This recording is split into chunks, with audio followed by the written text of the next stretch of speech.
Nathan Deal is a Republican from Georgia. Congressman, what kind of reception are you getting for this? Well, as you can imagine, it's not overwhelmingly popular. Most of the discussion in Washington about congressional pay is always the annual cost of living adjustment as to whether that's going to be granted or not.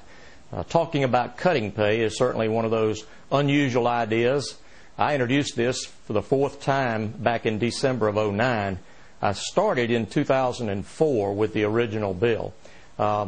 We're still working on it. We hope that we'll get more of my colleagues who will see that this is an appropriate step for us to take. So it would be pegged to the deficits getting better each year, or what? It would be pegged to a balanced budget. We would take the 2010 base salary, right, and if the budget is not balanced at the end of the year, there would be a 5% cut in pay.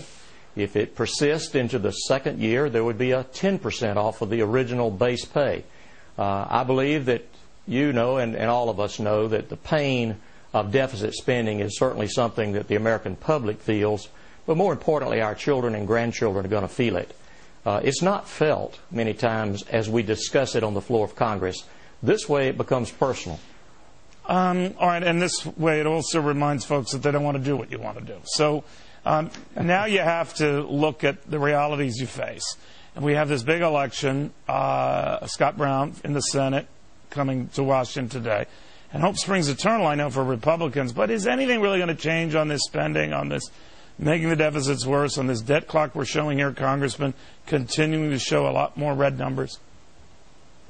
Well, I'm hoping that the election that took place this week will begin to send that kind of message. I think that people are becoming concerned about a $12 trillion debt, a $1.4 trillion deficit for the past year.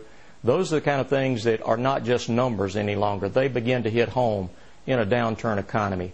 I'm hoping they're going to get better.